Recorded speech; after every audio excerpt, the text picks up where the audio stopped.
So this is our review of the BMW F850GS Adventure.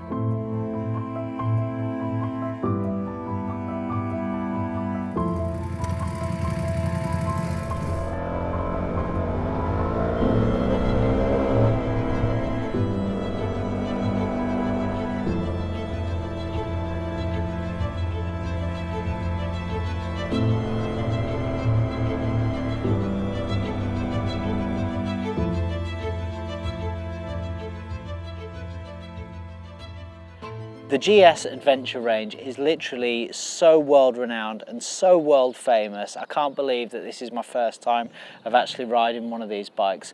You know, I've had loads of friends that have had these over the years and they rave on about them, and this is my first time of using it, albeit my friends have had the 1200 version, but it's a GS nevertheless, and it's an adventure model nevertheless.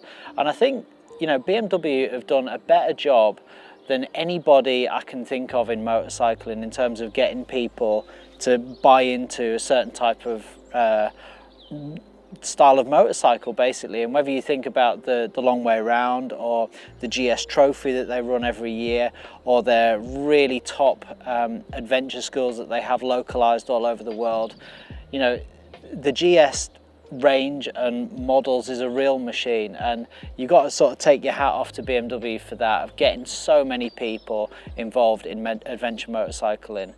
So basically this is the adventure sibling of what would be the F850GS. This is the adventure model. So in effect that means it's sort of more geared towards long distance adventure. So it's got a bigger tank at 23 litres, and it's got longer travel suspension as well. 230mm at the front, 215 at the rear. Just a quick one as well to say that all the visuals that we got were taken prior to coronavirus lockdown. While it was our intention to take it off-road, which we have done, I didn't have a GoPro strapped to me at that time. Although if BMW let us have this bike a little bit longer, I'd like to do sort of a separate off-road type review of it as well. So we borrowed this bike off BMW because basically we wanted to shoot it with our 2020 collection, because we've produced a load of products that are suiting the adventure type rider and riders that are wanting to go further.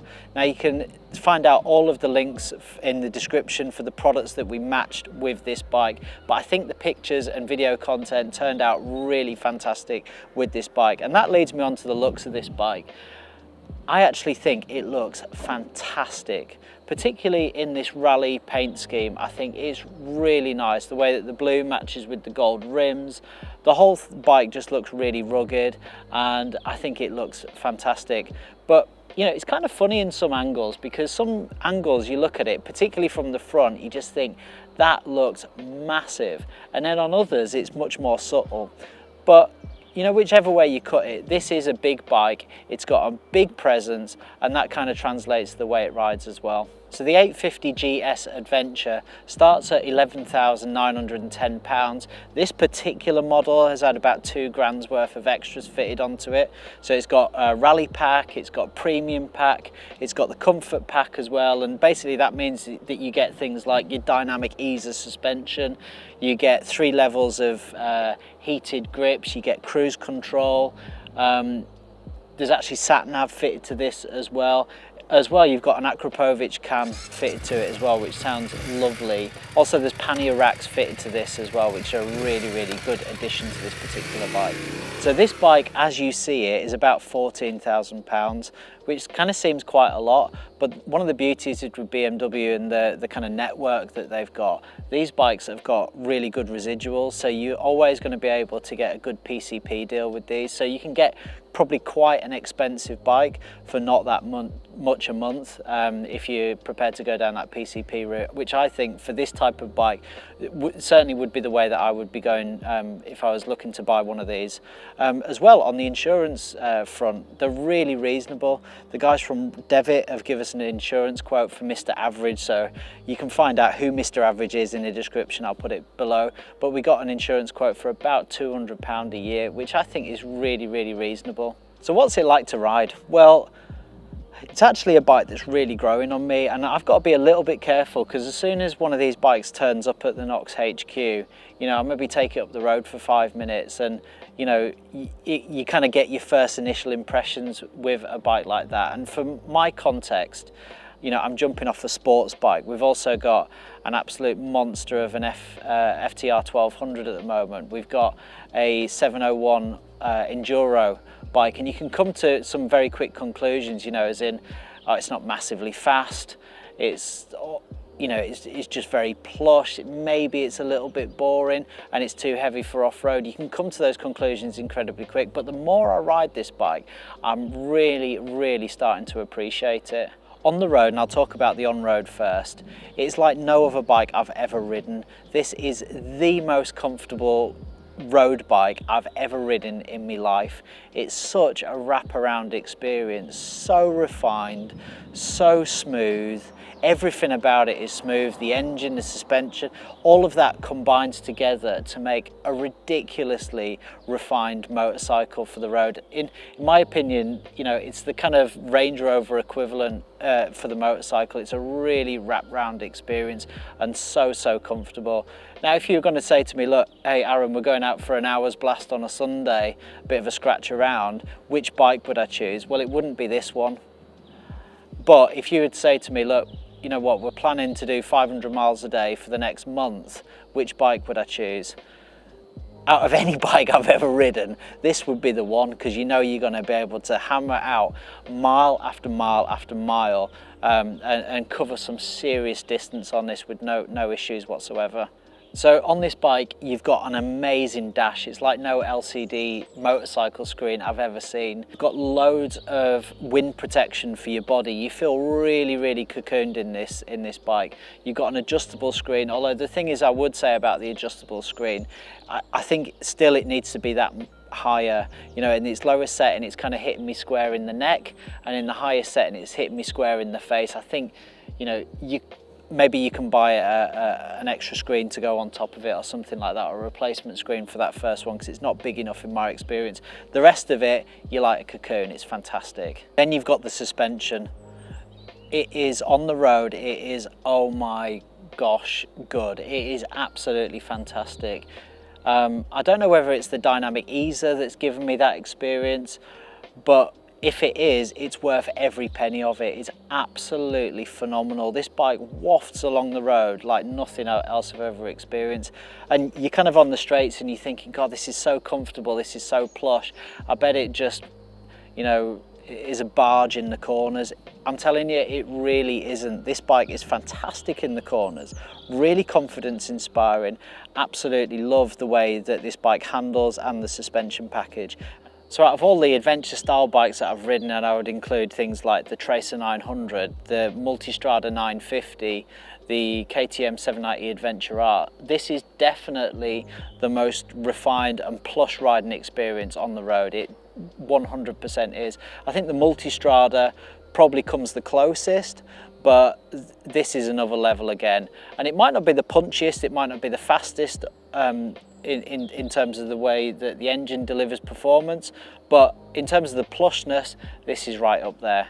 And because we wanted to do a little bit of off-roading with this bike while we had it, BMW put the TKC 80 Continental tyres on for us, and I have to say these tyres are a fantastic match for this bike. And if you're considering getting an 850 GS, this tyre has got so little downside in terms of the road. I mean, you're really hard pushed to know that you've got an off-road sort of 50-50 tyre. The grip is fantastic, and then, you know, when you're going to take it off-road on the type of terrain that you might tackle on this type of bike, they're going to provide a decent performance as well. We've got them on the 701 Enduro, and actually on that bike we're looking to change them out because we don't think they've got enough grip.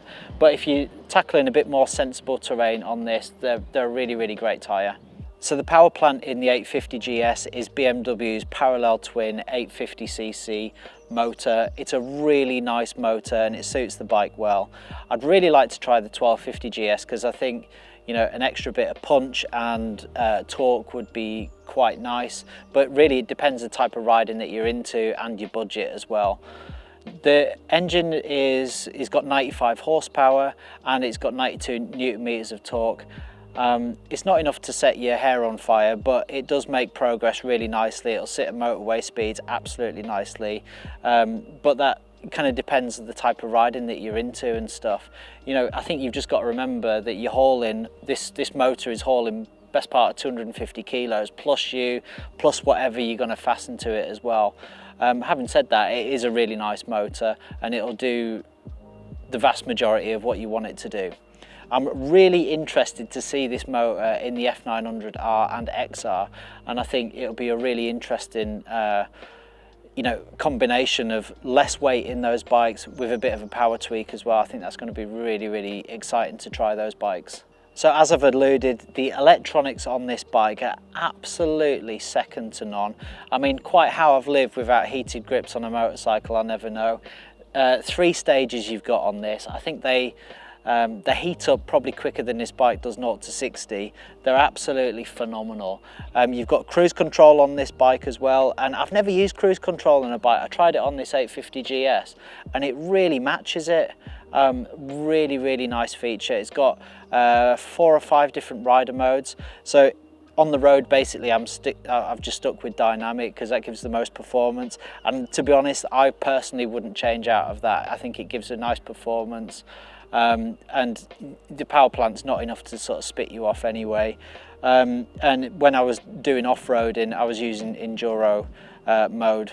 So an optional extra on this bike as well is the keyless entry, and while it did take me about 20 minutes at the petrol station to work out how to actually open the petrol cap, I think it works really well. And you know what, if there's any manufacturer that's gonna, or manufacturer of motorcycle that's gonna try a keyless entry, I mean, BMW are gonna be the most trustworthy from their car production and stuff like that. They've got a lot of knowledge in this area. You know, just from a motorcycle point and my own experience with motorcycles and flat batteries, when I'm sort of like looking at keyless entries and stuff, I'm thinking, how reliable is this going to be? And it's slightly concerning that this press bike that we've had, you know, every time I've gone to start it up, has said that the battery on the key is kind of weak and needs charging up. I'm not really sure how to do that. So there's a couple of alarm bells there, but I think if any manufacturer was going to try keyless entry, BMW would be the one to do it reliably. And so far, it works fantastically. And you know what? We've got a bit of a bonus for you as well. Great, so if you're a GS owner or lover or whatever and you want to do an adventure, you need a pretty good toolkit as well. And we found this toolkit which we've actually bought, which is called the SBV toolkit, and apparently you can use the tools that come in this little package here. You can take the whole bike, every nut and bolt apart with this toolkit, and I'll put the link in the description for that too. So as I previously mentioned, we have taken this bike off-road as part of our 2020 photo shoot, and I did ride it around the forest quite a bit actually, but frustratingly I never had my GoPro on at this time, and up to this point I don't have any riding footage. Hopefully I'll get a chance after this lockdown gets lifted to take it off-road and get a bit more footage and stuff, but right now I haven't got the footage, so you kind of have to take my word on it. So the GS Adventure is a big bike and it's a heavy bike too, there's no doubt in that. And it's also undoubtable that in an off-road setting you kind of want the opposite, which is lightweight. And you know, manoeuvring this bike in an off-road setting is not that easy. It's pretty top heavy, it's quite hard to manage in an off-camber setting, and when you do drop it like I did in the middle of snow up the top of a forest, it is back-breakingly heavy to pick up.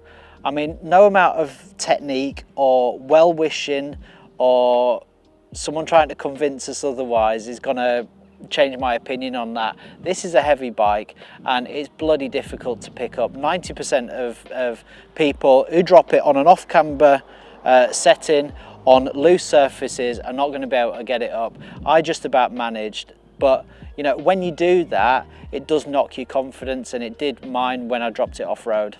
And look, don't get me wrong, there are people at exhibitions and training schools all over the world that can ride the absolute wheels off these things. But don't get it wrong, these guys are like 1 in 10,000 and they've practiced for years and years and years to get to that level of ability.